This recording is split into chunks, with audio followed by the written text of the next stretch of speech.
Eu sou a Alma Nerd e seja bem-vindo para o primeiro vídeo de 2024. O ano mal começou e eu já tô pessimamente acostumada. E vocês? Vocês já desistiram de suas promessas de ano novo? Ou ainda estão tentando cumprir as metas de sempre? Se aplicar na escola, entrar pra academia, fazer dieta, ser uma pessoa melhor? Já pararam pra pensar por que a gente faz promessas no fim de ano? Talvez seja porque a gente tende a enxergar um ano como um período muito grande que passou. E faz a gente perceber quanto tempo já passou e quanto tempo ainda temos à frente para viver. Porém, apesar de sempre pensarmos no ano novo como tempo de renovação, a maior parte de nós acabamos voltando para o mesmo lugar. Será porque não podemos mudar a nós mesmos? Ou porque não queremos?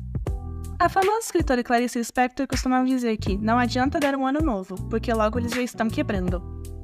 Talvez a gente tenha essa mania de prometer mudar a vida quando percebemos que o tempo passou, mas nós acabamos não fazendo nada porque a gente percebe que a vida realmente não muda de um jeito para o outro. Entra ano e sai ano, a nossa vida fica presa na mesma rotina. Acorrentamos as limitações da nossa própria vida, nos sentimos desanimados de correr atrás da mudança que nós desejamos. E no vídeo de hoje vamos falar sobre um homem que também não viu o tempo passar até ser tarde demais. Nós vamos refletir sobre o conto Ó Feiticeira Ruiva, de Francis Scott Key Fitzgerald. Então, se você gosta de jogar livros para o teto e dançar em cima de mesas no restaurante, já clica aqui embaixo e se inscrever enquanto rola a vinheta.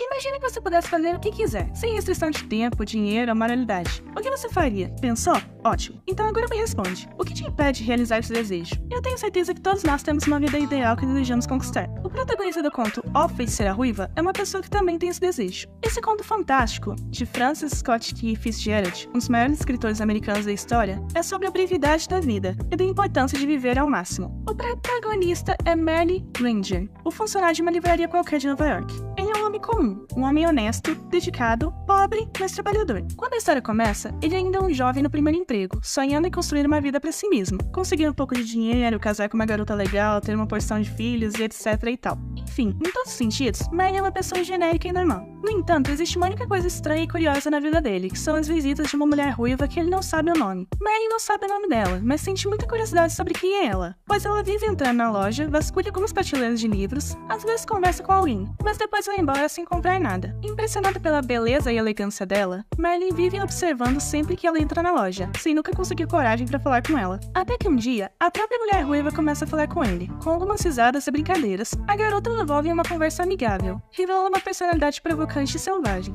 Aleatoriamente, a mulher pega um livro e atira no teto da livraria, e ele fica preso nas luminárias do teto, o que faz ela rir. Como se fosse uma criança, ela continua a jogar livros no teto para tentar prender a luminária. Por um momento, Merle fica em dúvida sobre o que fazer. Afinal, a mulher está bagunçando a livraria, fazendo muito barulho e correndo o risco de estragar as lâmpadas. Se seu chefe ver, ele pode ser repreendido ou até despedido. Só que, contaminado pela alegria e despreocupação da mulher ruiva, Merle passa a jogar livros também. Eles ficam fazendo isso por muito tempo, até as luminárias ficarem tão cheias de livros que despencam no chão e se quebram, praticamente fazendo chover livros dentro da loja. Mas nenhum dos dois se importam, presos naquele momento espontâneo como duas pessoas que não têm responsabilidade nenhuma. Depois de rirem muito, a mulher se despede e sai da loja. Esse momento é importante na vida de Merle, fazendo ele ter uma reflexão sobre a sua vida. Aquela mulher apareceu do nada, e com um gesto selvagem, ela bagunçou a loja inteira sem se importar, enquanto ria. Ela tinha uma impulsividade e alegria pela vida que poucas pessoas podem ter. Isso fez Merle pensar sobre como ele próprio vive. Como Fitzgerald descreve a cena, gostaria de contar-lhes de que maneira Merle, tendo visto de que modo a beleza encara a sabedoria dos anos, entrou no pequeno compartimento do Sr. Moonlight Crew e renunciou, sem pestanejar, ao seu emprego, saindo, depois, para a rua, como um homem melhor e mais nobre, e o que é mais, sentindo-se cada vez mais irônico. A verdade, porém, é muito mais corriqueira. Merle Granger ficou parado a observar as ruínas da livraria, os volumes destruídos, os frangalhos de seda que restavam do abajur carmesim, as cintilantes cristalinas dos vidros quebrados que jaziam em iridescente poeira por toda a loja. Depois, dirigiu-se a um canto, onde era guardada uma vassoura, pôs-se a limpar e a realocar as coisas em seus lugares, e tanto quanto possível restaurar a livraria, fazendo-a retornar à sua antiga condição. Ou seja, apesar da epifania sobre como a vida pode ser mais divertida e prazerosa sem as preocupações mundanas, Merle resolve ignorar esse sentimento, essa realização que ele tem sobre a vida. Ele apenas abaixa a cabeça, limpa a loja de novo e vai acertar as contas com o chefe para pagar os estragos que fez. Eu acho que daria pra dizer que esse conto capta perfeitamente o sentimento de fazer uma promessa de ano novo, tentando melhorar a nossa vida. nada, só para esquecer alguns meses depois porque a preocupação da vida sufoca nossos sentimentos. É como se todos os anos, aliás, todos os minutos da nossa vida, a gente tivesse uma chance de parar e apenas jogar os nossos problemas no ar, mas a gente perde essa chance. Então a história corta para uma cena de um ano depois. Merlin ainda trabalha na livraria, mas nunca mais viu a feiticeira ruiva, como ele passou a chamar a mulher. Se esquecendo dela, Merlin começa a namorar uma outra cliente da livraria, chamada Olive Masters, uma garota completamente oposta à mulher ruiva em todos os aspectos. Ela é uma boa moça,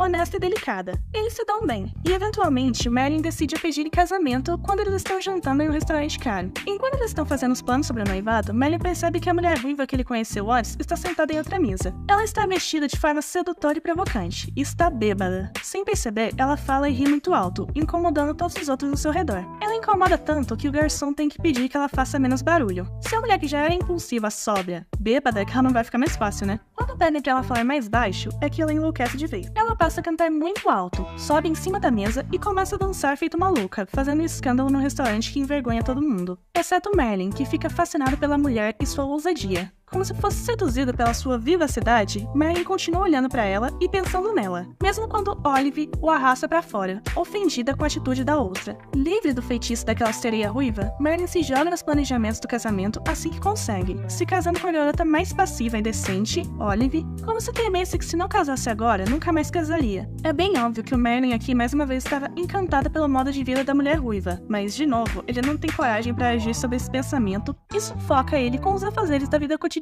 Em pouco tempo, Merlin e Olive se casam e se acomodam em uma vida simples e sofrida. 3 anos depois, os dois têm um filho, Arthur. Merlin chega aos 30 e poucos anos parecendo ter tudo aquilo que a maioria das pessoas desejam. Ele é o gerente da livraria agora, então tem reconhecimento no trabalho e ganha o suficiente para viver bem. Ele tem uma boa esposa e um filho que ele ama. Parece uma vida boa, que qualquer um ia querer, não é? Mas, estranhamente, Merlin se vê achando sua vida muito devagar e enfadonha, mas não sabe o que fazer para melhorar, então apenas vê seus dias passarem. Com o passar do tempo, Merlin acaba esquecendo a feiticeira ruiva e apenas vive a sua vida. Ele vive com sua esposa, cria o seu filho, eventualmente assume a livraria quando o dono morre. Uma vida digna e perfeitamente normal que ele vive o bastante até esquecer que um dia desejou outra coisa. Certo dia, ele já é um idoso, de 65 anos. Ele, por fim, reencontra a feiticeira ruiva, que novamente visita a mesma livraria que visitou quase 40 anos atrás. Mesmo idosa, fraca e triste, a feiticeira ruiva ainda parece ter o mesmo impulso juvenil que tinha antes. Surpreso, mas velho demais para se importar com qualquer coisa, Merlin finalmente toma coragem de falar com ela. Sabe, eu a invejo, diz ele. Costumava pensar, a princípio, que a senhora não era uma pessoa de carne e osso. Percebo que,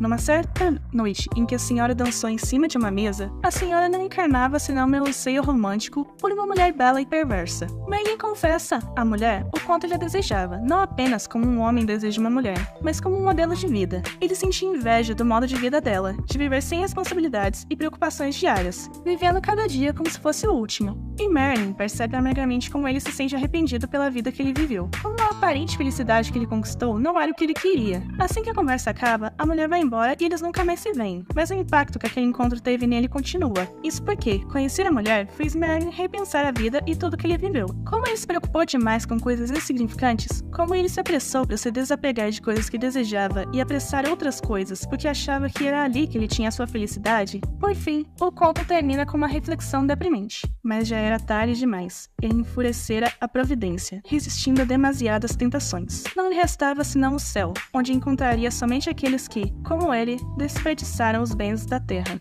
A moral dessa história é bem óbvia. É sobre a importância de viver o quão intensamente você puder, porque a vida passa rápido. Merlin representa uma pessoa que se preocupa com objetivos comuns e rotineiros da vida, como trabalho, casamento, paternidade, o que não são planos ruins por si só, e são questões importantes da vida. Mas não são tudo, e esses objetivos a longo prazo podem sufocar o prazer da vida. A feiticeira ruiva, ao contrário, representa um estilo de vida mais hedonista e imediatista. Ela faz o que quer quando ela quiser, sem se importar com as consequências. Na Grécia Antiga, havia uma escola de filosofia chamada epicurismo, fundada pelo filósofo Epicuro, que era uma corrente de pensamento que dizia que o sentido da vida era buscar prazeres moderados para alcançar a felicidade durante esses picos de prazeres, o que combina muito com o caráter dessa personagem. Porque o segredo para se viver uma vida boa é entender isso. A felicidade, não importa qual caminho você siga, não vai durar para sempre, porque a felicidade não é um resultado, mas sim um estado temporário da mente. Então, enquanto projetos mais importantes de longo prazo, como formar uma família e arrumar um emprego, precisam de atenção, o prazer maior da vida está nas alegrias simples que não podem ser encontradas nas expectativas da sociedade. A vida de ninguém vai ser apenas prazer e alegria o tempo todo, mas se você tem um desejo ou uma vontade passageira, saciar ela pode te trazer momentos de prazeres momentâneos que você vai valorizar mais tarde.